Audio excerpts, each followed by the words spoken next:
Hello, my name is Juliet Chung and I'm going to be a doctor. I'm currently a first-year medical student at Penn State College of Medicine in Hershey, Pennsylvania.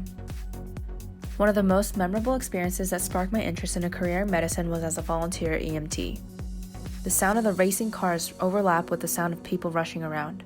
As I knelt on the cold cement floor, I could hear and feel ribs breaking beneath my hands as I delivered hard, fast compressions to my patient's chest. His bloodshot eyes stared into space, bodily fluids leaked from his ears, and his legs twisted awkwardly at his sides. I heard a fellow crew member call for the paramedics while another rushed to place a cervical collar on my patient as I continued a deliberate rhythm of compressions. My patient was running out of time and couldn't wait for the paramedics. We rushed to the hospital where doctors and nurses responded in an effort to save this man's life. The intensity of this call and the impact I had during a critical moment in a patient's life inspired me to further my education in medicine. However, it was the frequency of interactions with low-income patients that solidified my dream of becoming a doctor. Fear of financial collapse and inadequate health insurance prevented them from seeking the professional care they needed to alleviate suffering from treatable chronic illnesses. I empathize with these patients as their experiences reminded me of my own childhood, and their stories motivated me to pursue a career as a physician and an advocate for the underserved. I was born in South Korea and moved to the United States when I was just a few months old. I grew up with my two older sisters, Stephanie and Rachel, my grandmother, and my mother, who was the sole provider for our family. Growing up under the poverty line, she worked several jobs at a time, and I remember wishing to grow up as quickly as possible in order to help her. Access to medical care was nearly non-existent as we persevered through extended periods of time without health insurance. A trip to the doctors meant missing the next month's rent and rationing food. From a young age, I believed a visit to the doctor was limited to situations of serious disease or life-threatening injury, because for me, my mother's and my grandmother's home remedies were our medical treatments. It is for this reason that at the age of 14, my broken ankle did not receive any medical attention. Using old crutches found at home, I hobbled around for months until it was functional again, but it never sat properly. After my first year at college, multiple fractures of my left clavicle required immediate medical attention.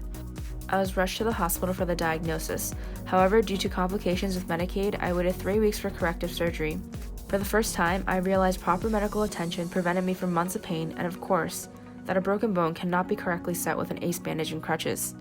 These experiences have provided me the humility and reason to dedicate my life to healing in the form of medicine.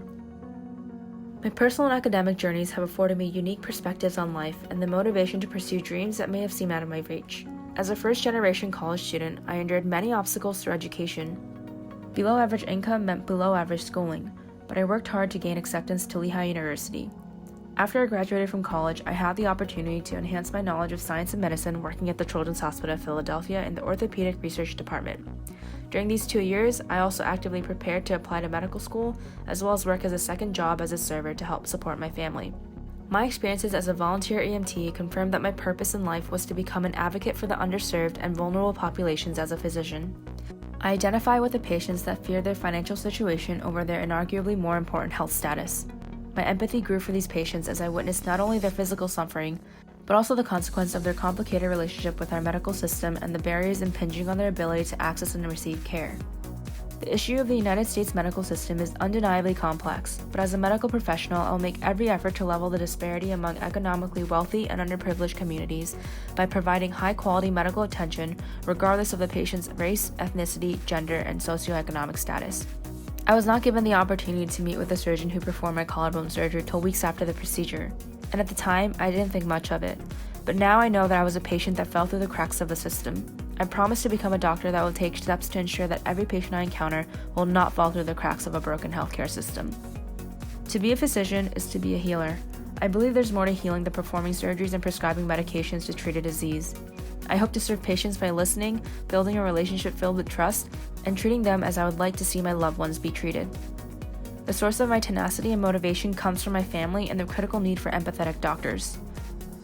To me, becoming a physician is to become an advocate for those who have lost faith in healthcare professionals.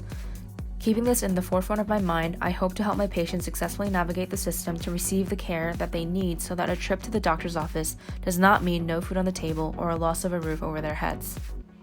I would like to thank FIGS for the incredible opportunity to apply for the New Icons grant, which will remedy the financial burdens for those working in healthcare to make this world better and brighter. Thank you.